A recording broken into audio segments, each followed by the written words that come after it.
अच्छा, अल्ट्रासाउंड का जो बेसिक प्रिंसिपल है, आपको पता है कि ultrasound is used to see the image of newborn baby.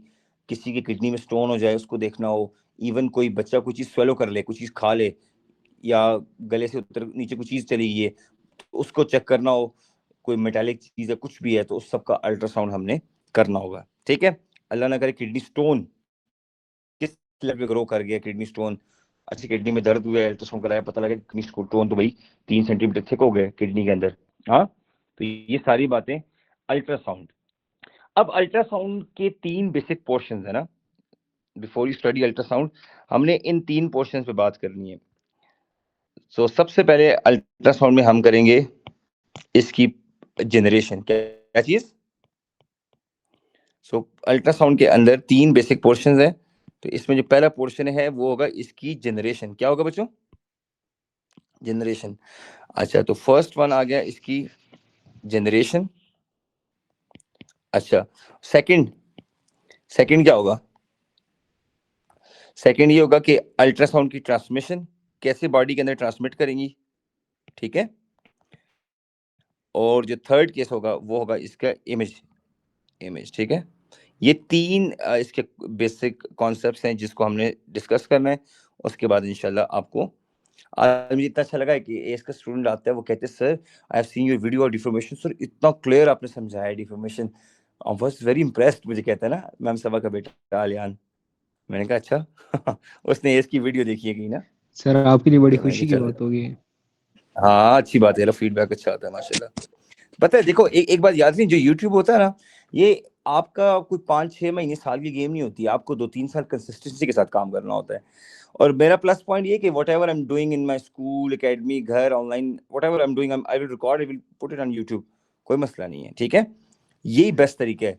Clear? Sir तो अभी हम बच्चे उसको अल्ट्रासाउंड पूरा कर लेंगे क्यों नहीं करेंगे पूरा? तुम्हें क्या लगता है और नहीं कर वो भी सकते? एक्सरे भी। इंशाल्लाह एक्सरे भी। चलिए सही।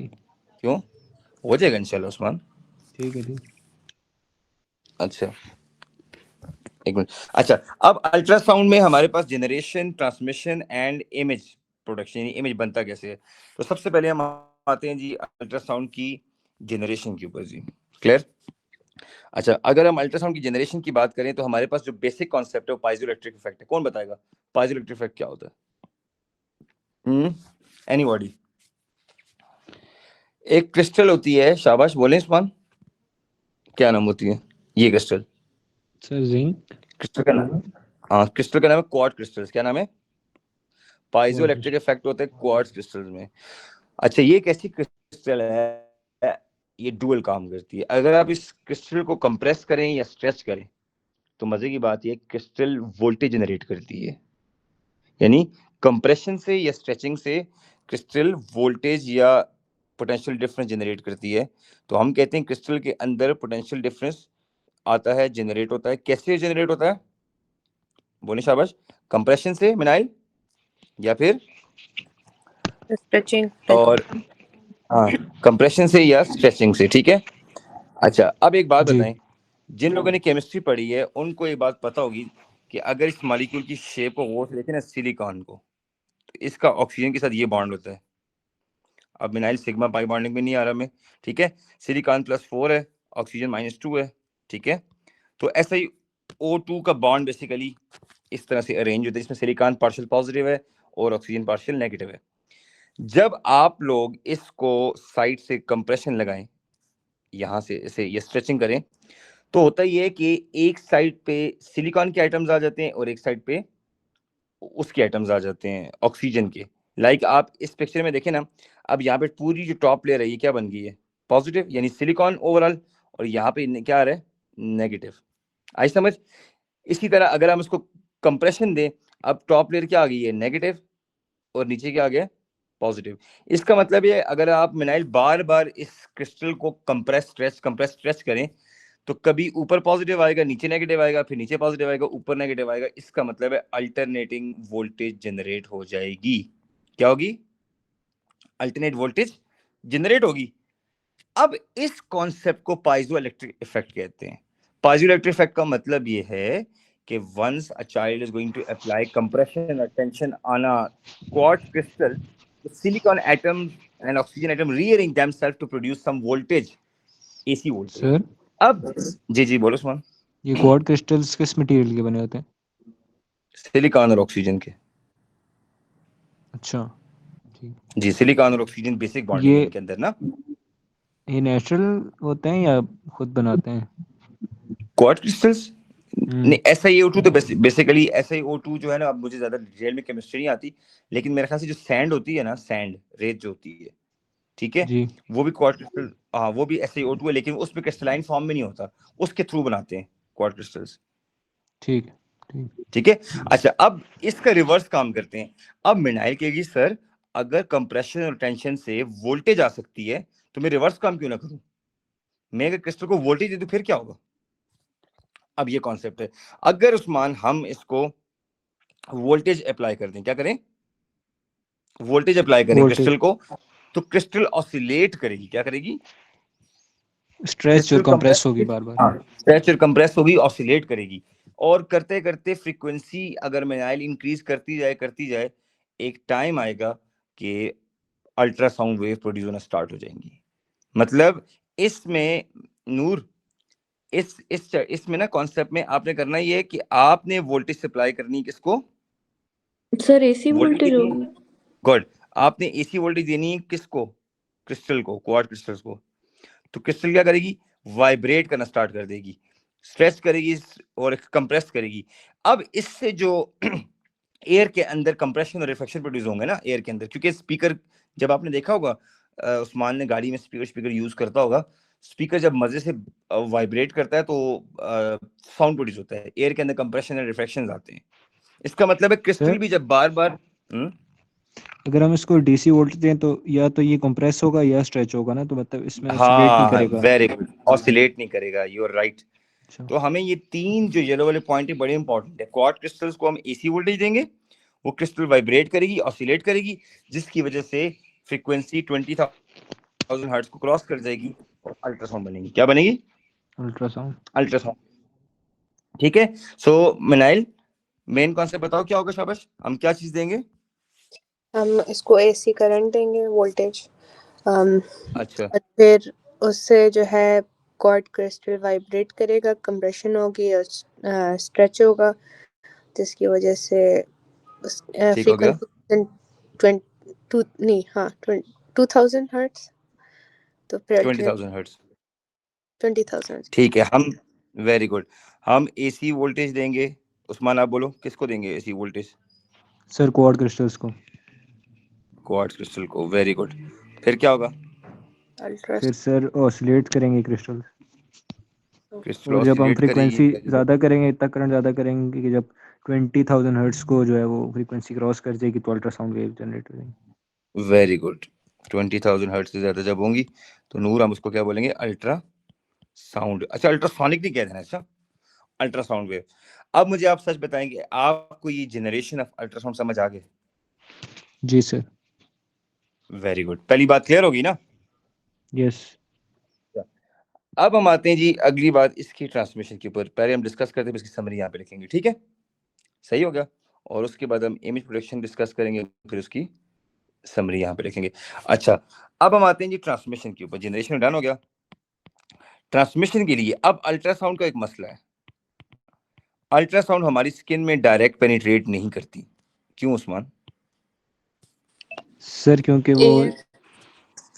एकूस्टिक इम्पीडेंस हाँ सेम नहीं होती। अच्छा, गुड। तो हम ये कहते हैं ट्रांसमिशन में, हम मिनाइल ये बात लिखते हैं कि जो अल्ट्रासाउंड है, ठीक है, अल्ट्रासाउंड वो डायरेक्टली स्किन में जो डायरेक्ट है वो ट्रांसमिट नहीं होती, ठीक है। तो हमें यहाँ पे गुस्सा आता है कि अल्ट्रासाउंड स्किन में ट्रांसमिट नहीं होती, ठीक है, स्किन में ट्रांसमिट नहीं होती, ठीक है, जिसकी वजह से हमें बहुत गुस्सा आ रहा है, डॉक्टर को बहुत गुस्सा आ रहा है, ठीक है, कि अल्ट्रासाउंड स्किन में नहीं जा रही। अब उस्मान ये कहते हैं नूर क्या करेंगे, नूर सोल्यूशन क्या है इस चीज का, अगर अल्ट्रासाउंड स्किन में नहीं जाती तो what is the solution for this. Sir gel लगाएंगे।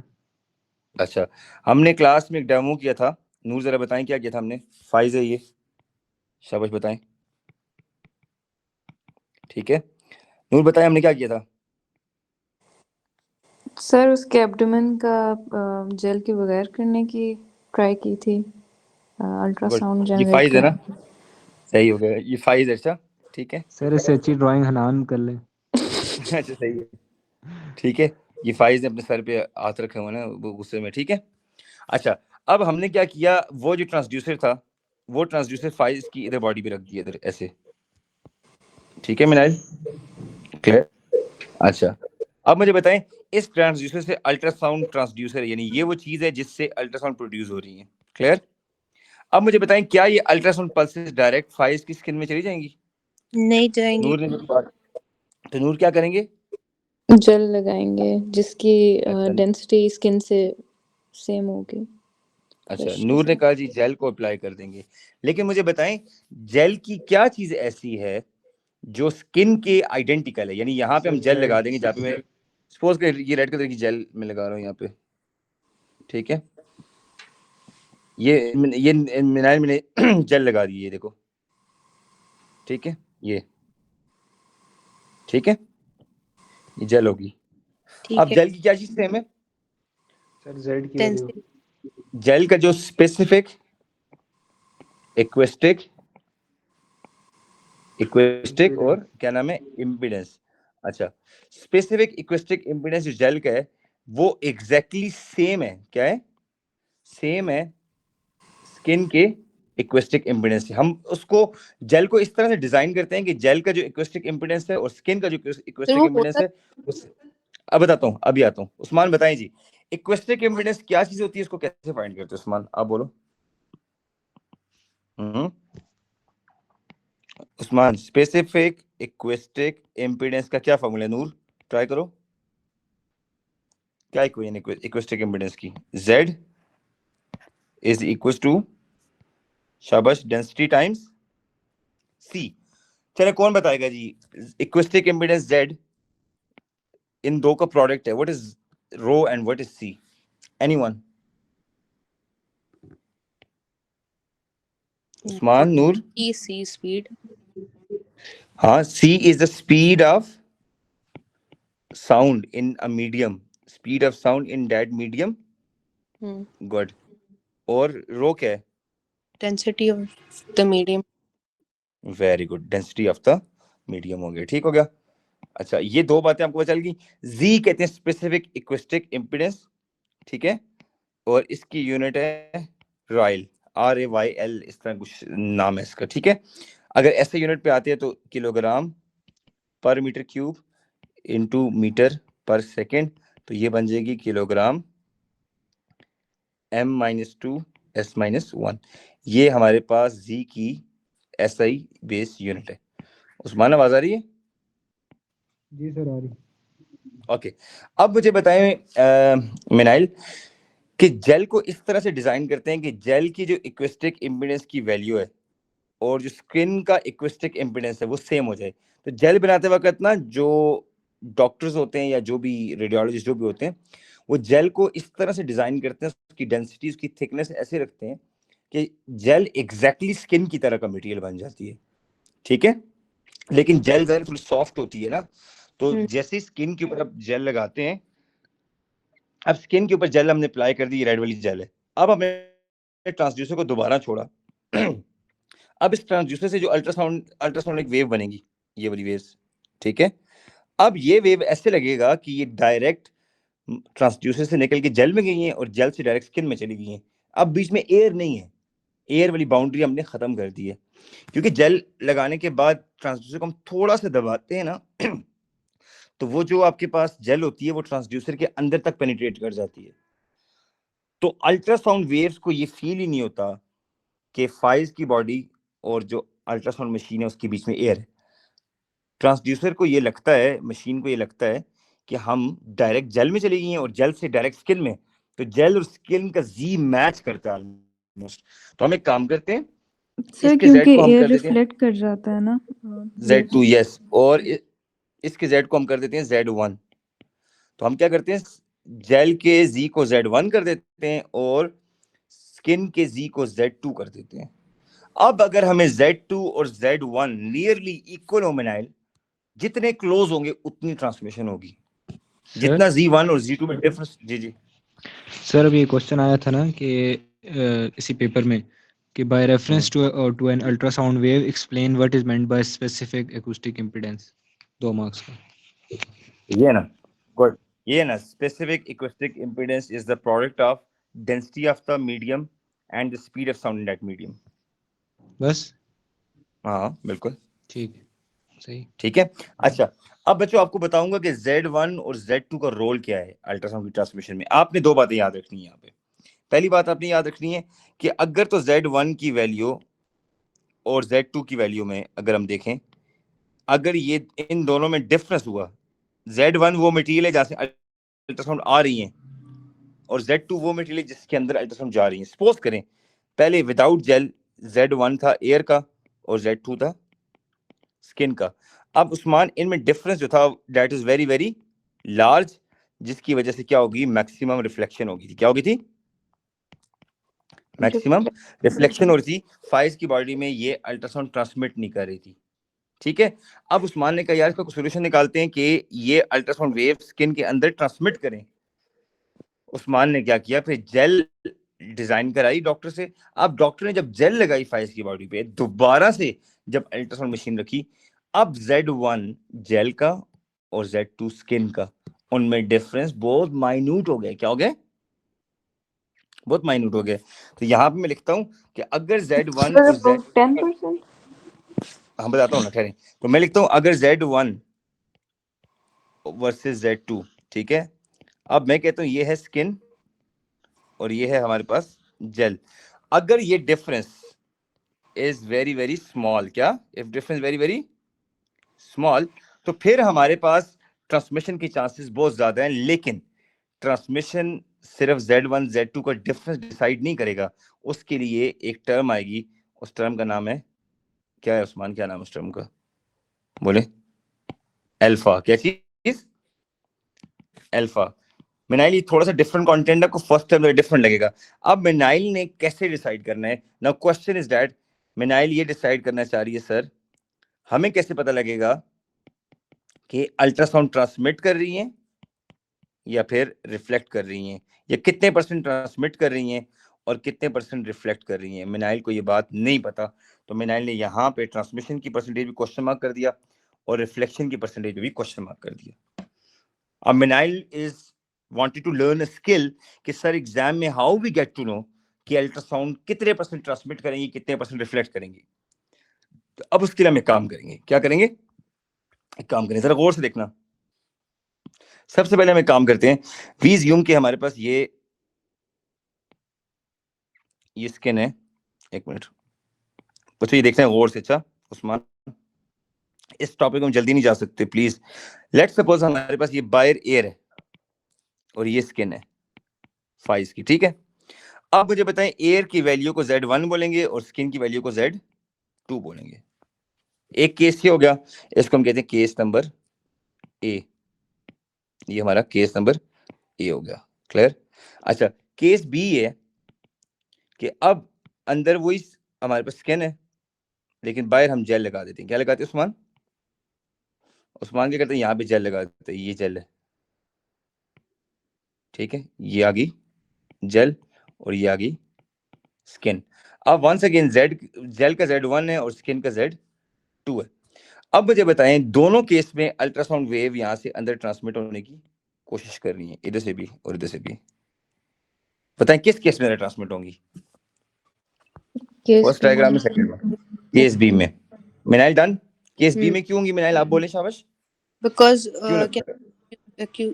अक्यूस्टिक स्किन और जेल की कम है तो स्किल और जेल की मैच कर रही है नियरली, लेकिन पहले केस में अगर हम एयर की बात करें तो एयर और स्किन के केस में एक्यूस्टिक इम्पीडेंस में बहुत ज्यादा डिफरेंस है। ये बात डन होगी।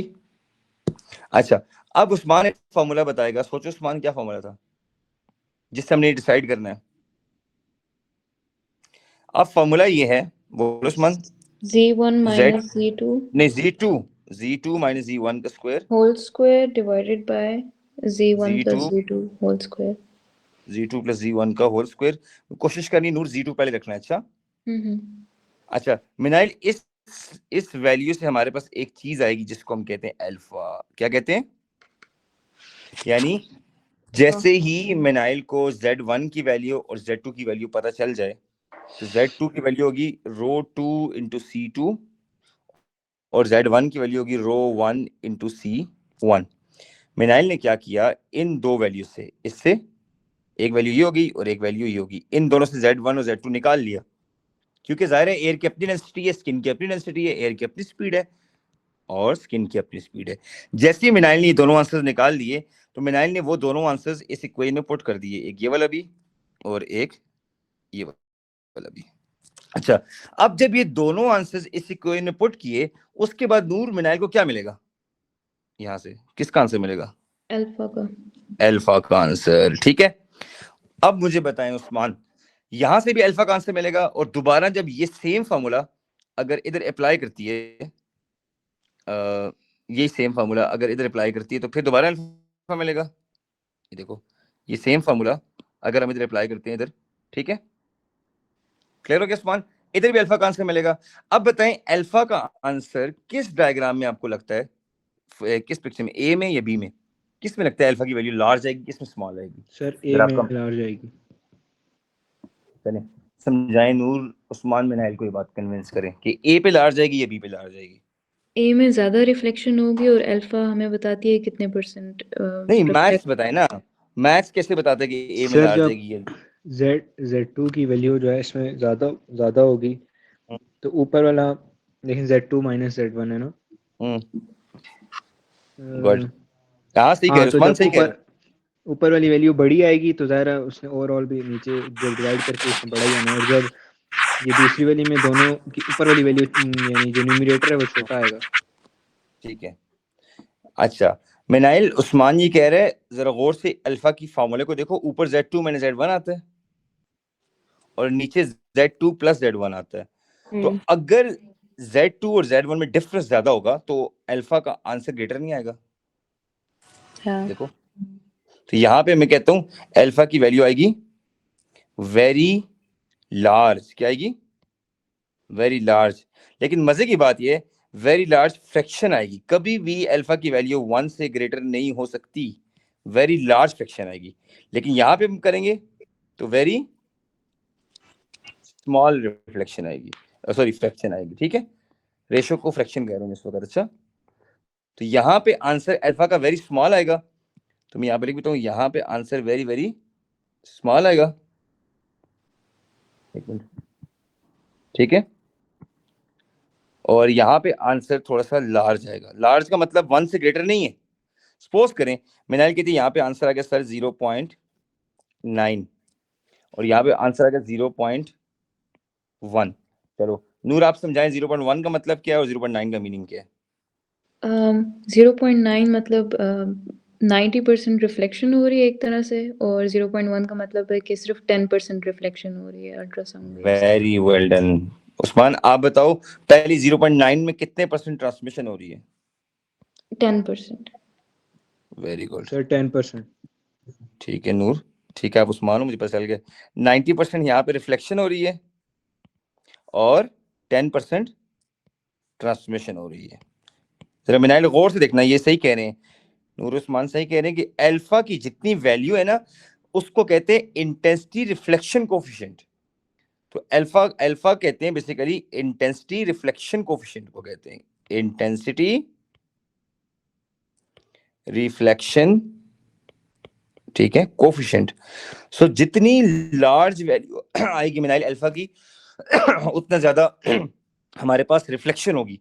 जैसे ये देखो, ये वैल्यू वेरी वेरी क्या है, लार्ज है, और जितनी स्मॉल वैल्यू होगी उतनी मैक्सिमम क्या होगी, ट्रांसमिशन होगी। ठीक है मिनाइल, और वेरी लिटिल रिफ्लेक्शन होगी। लिटिल का मतलब है 10% रिफ्लेक्शन होगी। 0.1 का मतलब ये कि 10% यहाँ पे रिफ्लेक्शन होगी और 90% ट्रांसमिशन होगी। ये बात समझ आ गई? जी। चलो मिनाइल बताओ एक दफा, ट्राई करो शाबाश। इधर से अल्फा की वैल्यू लार्ज का मतलब है स्मॉल का, 0.1 का मीनिंग क्या है, 0.9 का मीनिंग? अगर 0.9 आ रहा है इसका ये मतलब है कि 90% रिफ्लेक्ट हो रही है और 10% अब्जॉर्ब हो रही है। लेकिन छोटी आ रही है, छोटे फ्रैक्शन में आ रही है, तो मतलब ये है कि जिस तरह 0.1 है तो मतलब इसकी 0.1 10% रिफ्लेक्ट हो रही है और बाकी ओके और 90% ट्रांसमिट हो रही है। Very well done.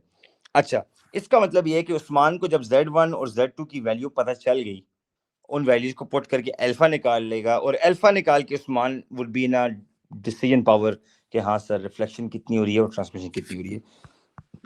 अब आते हैं, देखें मैंने इसको पढ़ाने से पहले क्या कहा था, how we can decide, how we will decide कि कितने परसेंट ट्रांसमिट हो रही है और कितने परसेंट रिफ्लेक्ट हो रही है। सच बताएं कि ये स्किल क्लियर होगी? क्लियर होगी ना उस्मान, मिनाइल? जी ये स्किल जी क्लियर होगी आपकी, ये वाली स्किल, जी हाउ टू सर, डिसाइड? जी गॉड। तो केस ए और केस बी दोनों मैंने डिस्कस कर दिए, ठीक है। अच्छा, अब एक मसला है, यहां से अल्फा जितना आसान लगता है उतना है नहीं है। अल्फा के ऊपर एग्जाम में ना बहुत अजीब अजीब सवाल आते हैं। अब फॉर एग्जांपल एक हमारे पास क्वेश्चन आता है अल्फा का इस तरह से, देखें ये मैंने एक अल्फा ड्रॉ कर दिया, सही है। अब एग्जाम में कहता है कि अल्फा की वैल्यू अगर सपोज करें लार्ज है, उससे क्या होगा। तो आपके पास पहला कंक्लूजन तो मैं समझ गया हूं, अल्फा की वैल्यू लार्ज का मतलब ये है कि मैक्सिमम, शाबाश बोलो नूर, रिफ्लेक्शन और मिनिमम ट्रांसमिशन। ट्रांसमिशन। ये बात ठीक हो गया।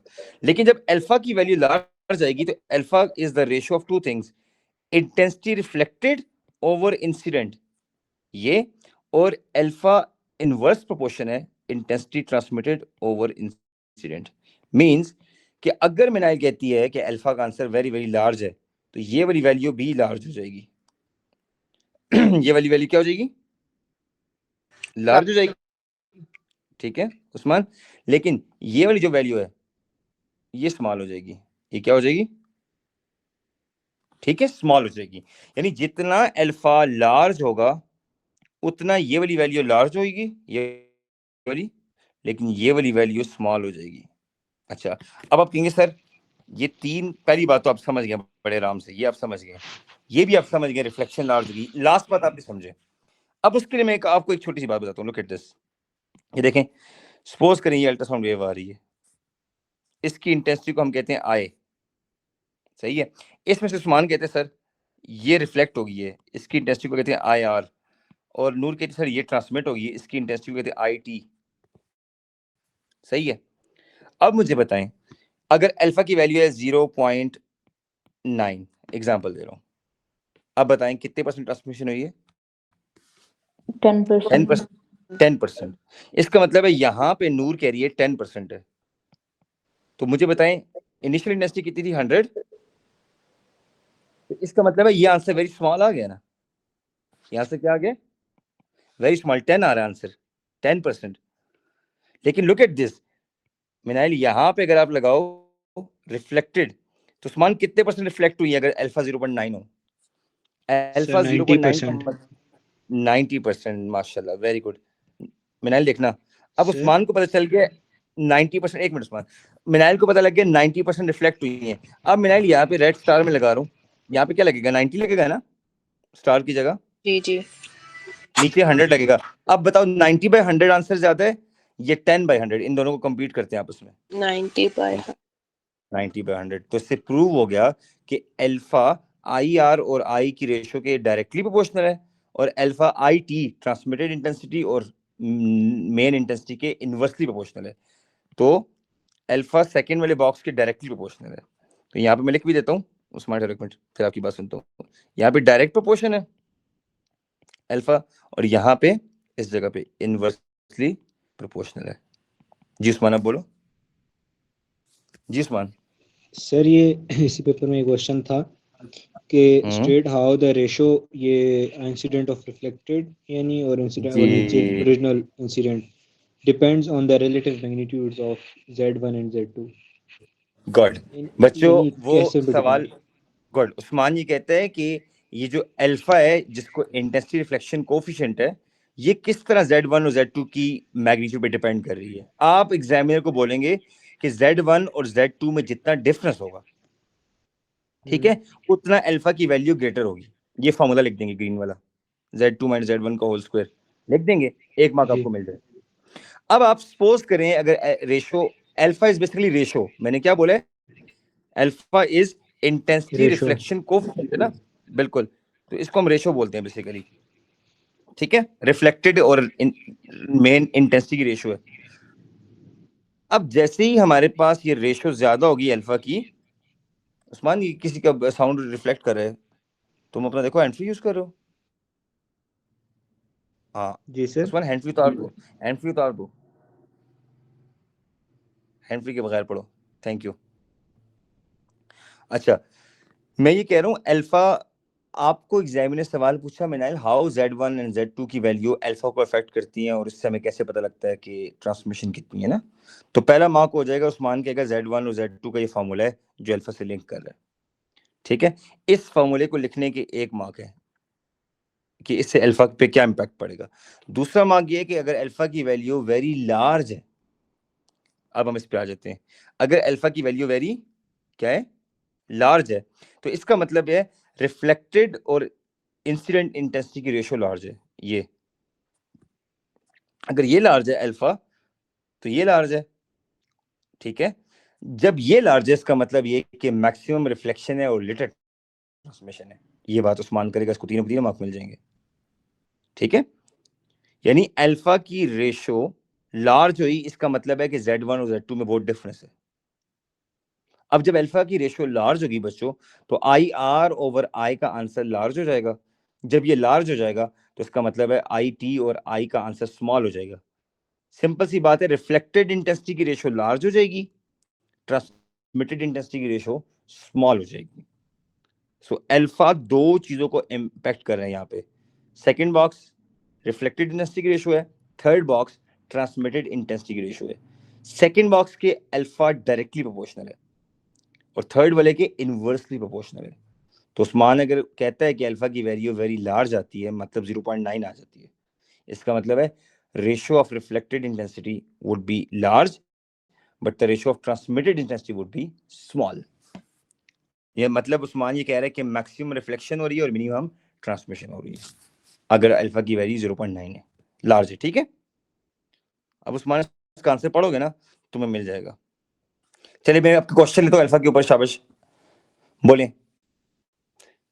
कोई बात नहीं, हम आज अल्ट्रासाउंड को अच्छी तरह पढ़ ले, खैर एक्सपेरिमेंट कल कर लेंगे, आप टेंशन मत लें, टॉपिक मुश्किल है दोनों। अल्फा सही समझ आ गए?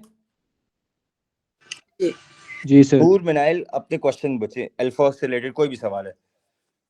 नहीं आगे समझ। चलो कंप्लीट करो। Z1 Z2 से क्या मिलेगा? अल्फा, ठीक है। फिर अल्फा के आंसर को देख के मिनाइल क्या डिसाइड करेगी? अल्फा मैं के डिसाइड ये रिफ्लेक्शन या ट्रांसमिशन, हाँ मैक्सिमम रिफ्लेक्शन होगी या ट्रांसमिशन। अगर अल्फा की वैल्यू वेरी लार्ज आती है, लाइक 0.9 आ गई, 0.8 आ गई, फिर maximum reflection minimum transmission. Good हो गया। तो IR/I क्या चीज है Usman? IR/I sir alpha. Alpha, तो ये रिफ्लेक्टेड इंटेंसिटी और इंसिडेंट इंटेंसिटी की रेशियो है अल्फा, ठीक है, इसीलिए इसको इंटेंसिटी रिफ्लेक्शन कोफिशिएंट। और नूर अगर अल्फा की वैल्यू लार्ज आएगी तो IT/I का आंसर क्या आएगा? स्मॉल आएगा। स्मॉल आएगा। ये बात समझ आ गई? जी जी। अच्छा अब हमने दो बातें बिल्कुल क्लियर कर दी हैं, यहां तक हम आ गए इसमें ट्रांसमिशन। अब जरा ट्रांसमिशन पे आते हैं। ट्रांसमिशन में लिखेंगे कि डायरेक्टली अल्ट्रासाउंड स्किन में नहीं जाती, डायरेक्टली एयर से स्किन में अल्ट्रासाउंड नहीं जाती। क्यों नहीं जाती? मैक्सिमम क्या होती है? Maximum reflection. रिफ्लेक्शन होती है, गुड। तो उसके लिए हम क्या इंट्रोड्यूस करते हैं? जेल। और जेल का क्या चीज मैच करता है? जेल का जो Z है दैट मैचेस विद स्किन का Z। अब जब जेल लगा लेते हैं अब क्या होगी? मैक्सिमम ट्रांसमिशन होगी और मिनिमम रिफ्लेक्शन होगी, ठीक है। अब यहां से जेल के अंदर पूरी स्टोरी है अल्फा की और Z की स्टोरी, इक्विस्टिक इम्पीडेंस की पूरी स्टोरी ट्रांसमिशन के अंदर है, ठीक है। आई समझ? तो यहाँ पे मैं लिख भी देता हूं, यहाँ पे सारी स्टोरी Z की है, क्लियर? Z1 वर्सेस Z2 जी सर। ये डिसाइड करेगा ट्रांसमिशन, ठीक है। क्लियर हो गया उस्मान? अच्छा अब तीसरी बात, इमेज प्रोडक्शन पे आते हैं। इमेज प्रोटेक्शन के लिए हम एक काम करते हैं, ये देखो उधर, ये अभी नूर हमने ये किया ना, ये आपको प्रेजेंटेशन में मैंने भेज दी है, आपने इसको देखना है। अच्छा ये आते हैं जी इमेज प्रोटेक्शन पे। अब अगर हम गौर से देखें ना, लेट्स सपोज ये अल्ट्रासाउंड हमने रख दिया किसी भी मसल के ऊपर। मसल मीन हमारी स्किन की जो सबसे आउटर लेयर है वो मसल्स ही होते हैं, कोई बेली के मसल्स हैं, कोई बाइसेप्स के मसल्स हैं, ठीक है, मसल्स होते हैं, ठीक है। अच्छा, अब उसमें से जैसे ही अल्ट्रासाउंड अंदर जा रही है तो मसल के बाद आगे बोन आ जाती है, और बोन के बाद दोबारा मसल आ जाता है। क्लियर? अब जरा गौर से देखें, सो कहाँ कहाँ पे रिफ्लेक्शन हो सकती है, इस ग्राफ को जरा गौर से देखें। फर्स्ट रिफ्लेक्शन कहाँ पे हो रही है सर इसको मसल पे, ए, स्किन पे। हाँ गुड, इसको ए कह देते हैं पहले वाले को, ठीक है, ये ए हो गया। उसके बाद ये क्या हो गया, B, B, C and then D D. तो गौर से देखें, A, B B, C and D. Clear हो गया? अच्छा, अब हमारी एक रिफ्लेक्शन लेट्स सपोज यहां से हुई है ये, और दूसरी रिफ्लेक्शन लेट्स सपोज यहां से हुई है। अब मुझे बी से लेके सी तक निकालना है कि इसकी डेप्थ कितनी है। अब ये बोन है ना, अब बोन की जगह आप सपोज करें कोई किडनी स्टोन है, यहाँ पे इस पिक्चर में तो बोन है ना, replace this bone with a kidney stone, with kidney stone. अब डॉक्टर जो अल्ट्रासाउंड स्पेशलिस्ट है वो ये चेक करना चाह रहा है कि स्टोन की विड्थ कितनी है। सो उसने अब क्या किया, एक रिफ्लेक्शन ये ले ली और एक रिफ्लेक्शन ये ले ली। अब इसको भी वो इग्नोर कर देता है बिकॉज ये मेन जो बेली फैट है वहां से रिफ्लेक्शन हुई है, ए उसको नहीं देख रहा, और डी जो हमारी बैक साइड से रिफ्लेक्शन हुई, जो कमर की बैक साइड है वहां से रिफ्लेक्शन हुई है, ठीक है। लेकिन ये जो मेन चीज है ना, this is very very important, ये वो चीज है जो बेसिकली इस डायग्राम में बोन की है, लेकिन सपोज करें किडनी स्टोन की रिफ्लेक्शन है ये। अब मुझे कोई बताए आप लोगों में से बच्चों, डॉक्टर को ये कैसे पता लगेगा कि इस किडनी स्टोन की या इस बोन की विड्थ कितने सेंटीमीटर है, विड्थ कितने सेंटीमीटर है जिसका आप अल्ट्रासाउंड कर रहे हैं? सर बोले टाइम डिले के उससे लेके हम करेंगे v is equals to 2t से। गुड। नूर कहती है कि एको का फॉर्मूला है speed is equal to 2 into D over T. Distance covered by the ultrasound D है inside the bone, inside the kidney stone, और स्पीड अगर हम यहाँ से टाइम को इधर ले आए तो नूर हमारे पास क्या होगा, speed into time divided by 2। मिनाइल ये चीज हमें डेप्थ नहीं देगा, डी डेप्थ डिस्टेंस हो गया ना। इसका मतलब ये है कि अगर आपको बी और सी का टाइम पता हो कि बी से सी में रिफ्लेक्टेड टाइम में डिले कितना है, वो टाइम यहां से हम नोट करेंगे, उस टाइम को समान इस फॉर्मूले में डाल देंगे, ठीक है। सर टाइम v स्पीड अब ऑफ साउंड है। जी speed of sound in that bone, तो यहां से डेप्थ मीन कि उस किडनी स्टोन की विड्थ आ जाएगी, डेप्थ आ जाएगी, वो कितने सेंटीमीटर है।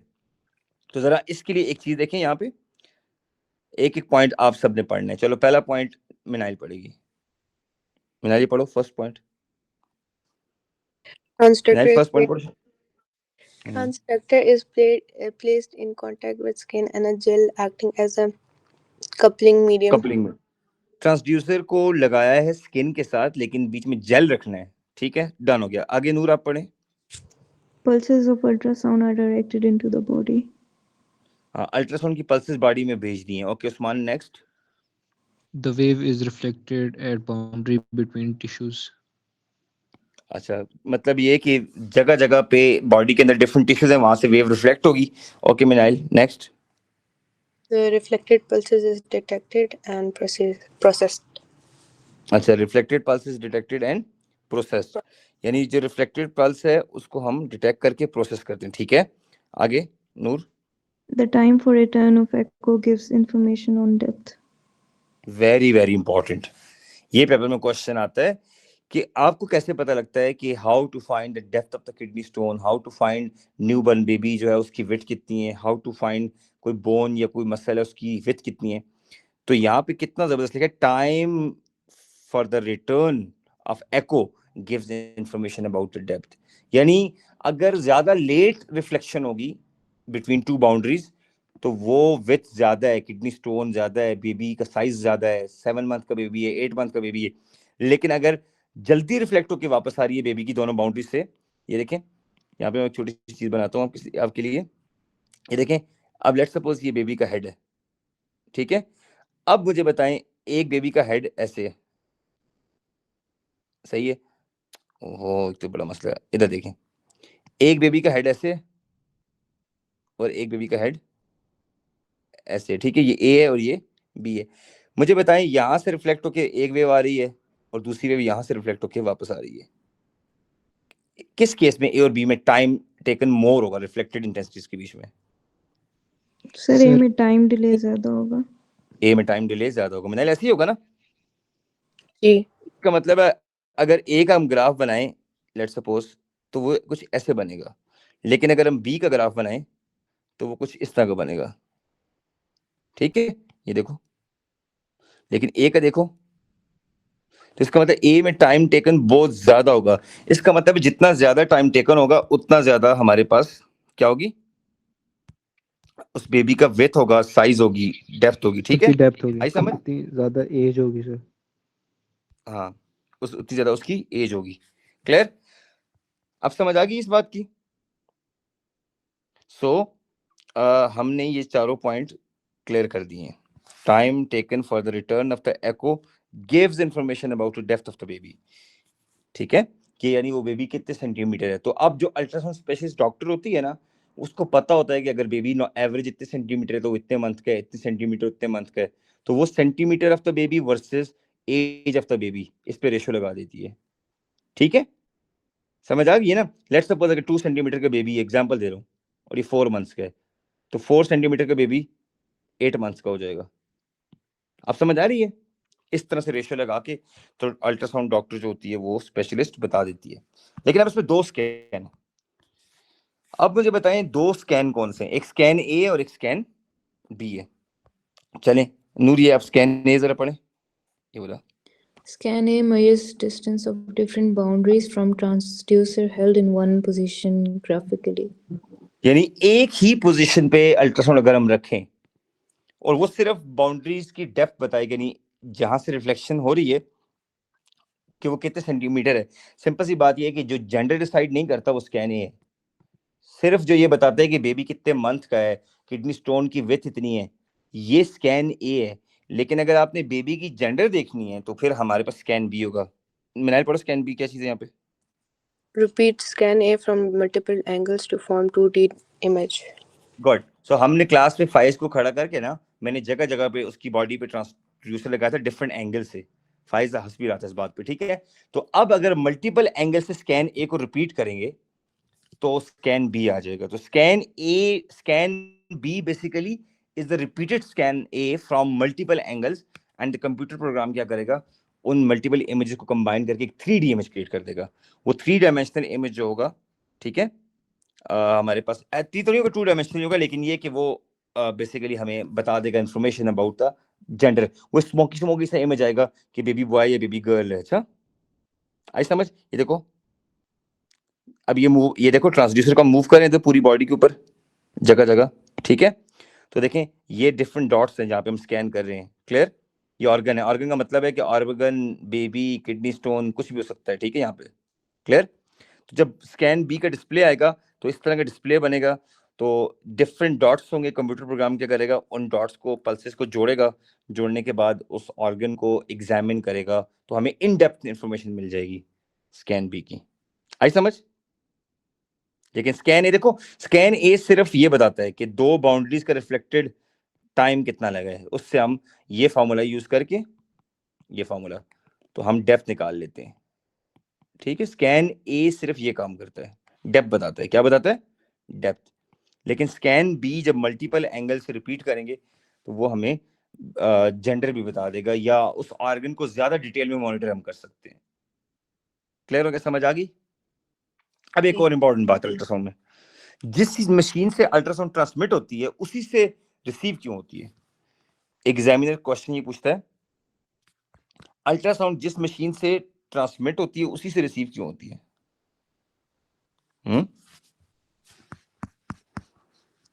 अच्छा, पहले मुझे इसकी समरी कर दें पहले जल्दी से। हाँ, मुझे बताएं इमेज प्रोडक्शन में क्या होगा? पल्स ऑफ अल्ट्रासाउंड किधर इंटर होती है? पल्स ऑफ अल्ट्रासाउंड बॉडी में इंटर हो जाती है, बॉडी में इंटर हो जाती है, ठीक है। उसके बाद क्या होती है? शाबाश बोलो। पल्स इज रिफ्लेक्टेड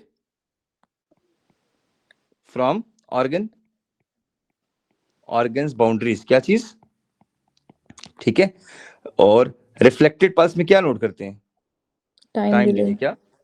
तो यहाँ पे लिखते हैं टाइम डिले रिकॉर्ड करते हैं between reflected pulses, between pulses. और फिर ये formula speed equal to 2d/t से हम क्या निकाल लेते हैं?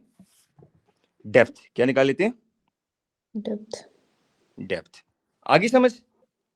अच्छा, अब वो मेरा क्वेश्चन है, why we use the same transducer as a reflector and as a receiver?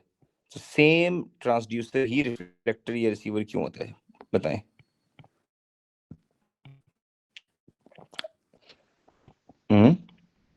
अच्छा, एग्जाम में क्वेश्चन इस तरह आता है, why ultrasound is not continuous, it's always in the form of pulses. तो पल्सेस की फॉर्म में सिर्फ क्यों हम सेंड करते हैं, हम एक पूरी वेव क्यों इंसर्ट करते हैं ना? तो इसका आंसर ये है, एग्जाम ने पूछेगा पल्सेस की फॉर्म में क्यों सेंड करते हैं, तो हमने कहना है द सेम ट्रांसड्यूसर जो कि अल्ट्रासाउंड को प्रोड्यूस कर रहा है वही रिसीवर है। तो जब सेम चीज प्रोड्यूस भी कर रही है, सेम चीज रिसीव भी कर रही है, तो जब तक पल्स नहीं होगा ना, तो वो इंसिडेंट और रिफ्लेक्टेड में डिस्टिंग्विश नहीं कर सकेगा। तो हम कहेंगे same transducer act as a receiver and as a producer, as a transmitter basically. तो that's why in the form of pulses से क्या होगा, it will be easy to distinguish between reflected pulse and incident pulse. आई समझ? यानी देखो, अगर transducer जो है प्रोड्यूस करने वाला वो अलग होता और रिसीवर अलग होता, फिर तो हम पल्सेस ना भी होते, कोई मसला नहीं था। लेकिन अगर सेम मशीन पल्स प्रोड्यूस करेगी और सेम मशीन पल्स डिटेक्ट करेगी, तो इसके लिए फिर हमें उसको पल्सेस की फॉर्म में रखना होगा, so that we can distinguish between this two. ठीक होगा? अच्छा, एक छोटा सा कॉन्सेप्ट, सिर्फ 1 मिनट का, एटेन्युएशन। 1 मिनट का अल्ट्रासाउंड की कॉन्सेप्ट है, इस फॉर्मूले को हम अप्लाई करेंगे। मिनाइल कौन बताएगा जी? Noor. I equal to I not e power minus mu x. Minail जरा यहाँ पे आपने नूर की और उस्मान की बात सुननी है, इनको जरा इस कॉन्सेप्ट पे ग्रिप है जी। नूर पहले आप बताएं, फिर उस्मान सॉल्व करेगा इसको। What is attenuation?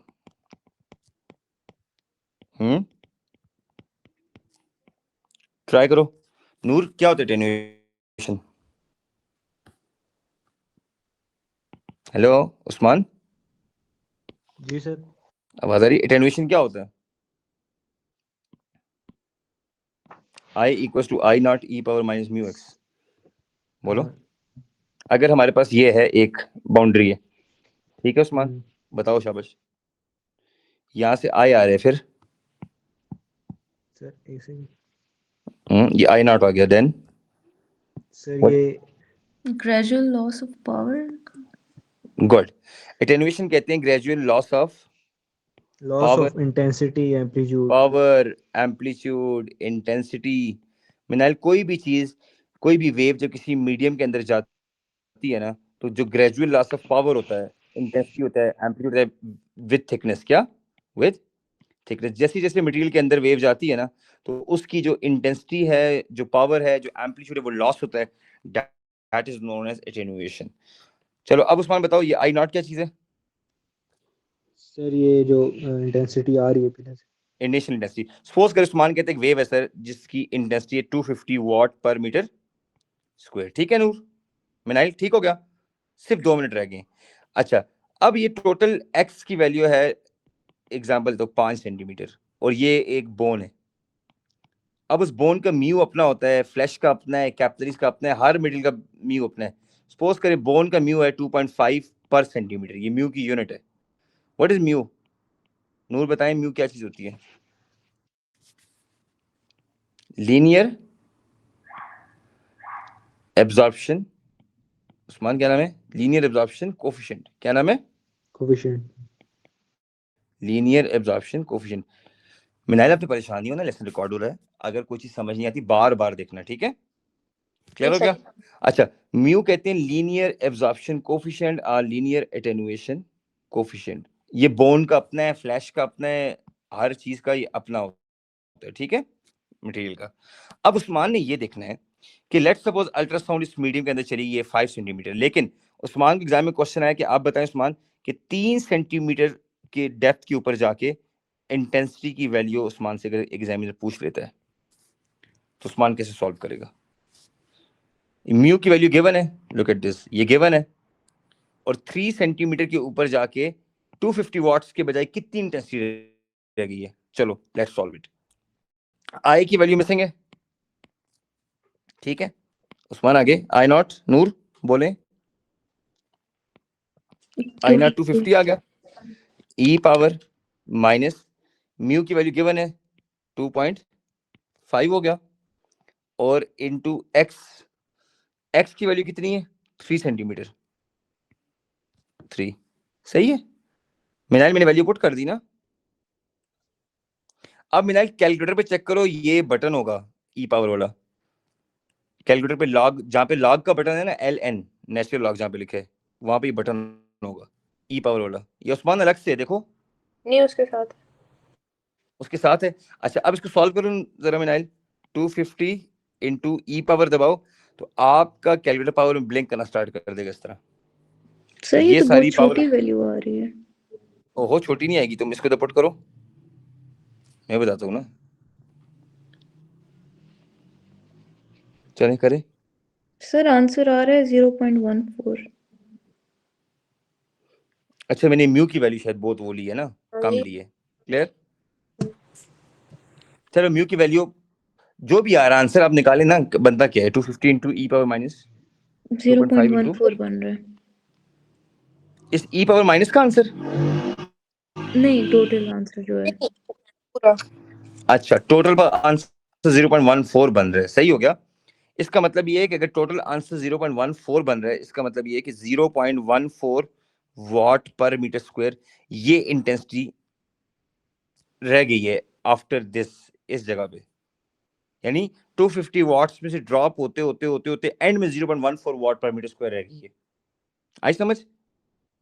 तो मतलब ये हुआ कि आपको म्यू और एक्स की वैल्यू गिवन होगी, आई नॉट गिवन होगी, तो आपने आई निकाल लेनी। लेकिन अब एक क्वेश्चन ऐसे भी आता है, अब जरा देखना, one more question, last question, ठीक है। अब मिनाइल क्वेश्चन ये है कि यहाँ पे एक इंटेंसिटी 60 वॉट पर मीटर स्क्वायर और इस मटेरियल की डेप्थ है नहीं पता, लेकिन सवाल ये है कि चलें अगर 3 सेंटीमीटर की डेप्थ के ऊपर आप इंटेंसिटी बताएं, म्यू की वैल्यू है 9 पर सेंटीमीटर, ठीक है। चलें अब आप बताएं कि इधर कितनी इंटेंसिटी होगी, बल्कि काम करें छोड़ें, आपको एक और सवाल कहता हूं, आप एक्स की वैल्यू बताएं अगर अल्ट्रासाउंड की वैल्यू यहाँ पे है 20 वॉट पर मीटर स्क्वायर, ये लें एक्स की वैल्यू बताएं कितनी डेप्थ के बाद जाके, एक्स की वैल्यू बताएं कितनी डेप्थ के बाद जाके 20 आंसर आ जाएगा। सर इसमें एलन लगेगा, पावर ये नीचे आएगी। ये ग्रीन वाली वैल्यूज गिवन है, जितनी भी ग्रीन वैल्यूज है वो गिवन है, येलो वाली वैल्यू मिसिंग है, एक्स मिसिंग है, ठीक है। चलें हम नेगेटिव में आंसर आ रहा है, नेगेटिव में आंसर आ रहा है। चलें मैं इसकी वैल्यू जरा कम करता हूँ, अब कर लें, ये लें इसकी वैल्यू 0.9, अब करो उस्मान। और सेंटीमीटर को कन्वर्ट भी करना है? नहीं कन्वर्ट नहीं करना, कुछ भी नहीं करना, ठीक है। अब बच्चों सॉल्व करते हैं, देखिए I is equal to Minail I not e power minus mu x. Minail आप बोले उनको आते हैं, आप सॉल्व करें। मिनाइल आई की वैल्यू कितनी होगी 20, इंटेंसिटी आफ्टर डेप्थ, ये इंटेंसिटी आफ्टर डेप्थ, अच्छा, और आई नॉट की वैल्यू की 60, ई पावर माइनस सर ये म्यू की वैल्यू की 0.9, 1.22 आ रहा है। ठीक है, और एक्स मिसिंग है मिनाइल, ठीक है जी। अब मान के 20/60 इधर ले आओ, ठहरो उस्मान आप कहाँ से मैच करते हैं, ये आ गया मिनाइल जी। अच्छा 20/60 आएगा 0.33 रेशो आ जाएगी यहाँ से, ई पावर माइनस 0.9x। अब यहाँ से Minail taking log on both side, यहाँ पे लॉग लेना पड़ेगा क्योंकि ई पावर वैसे कैंसिल नहीं होगा, तो taking ln on both side, तो यहाँ पे भी ln हो जाएगा और यहाँ पे भी ln हो जाएगा, ठीक, गुड। अब मिनाइल ln की पावर ये कि ये चीज स्टार्ट में आ जाएगी, ठीक और है लॉग ऑफ ई 1 होता है, लॉग ऑफ ई 1 हो जाएगा।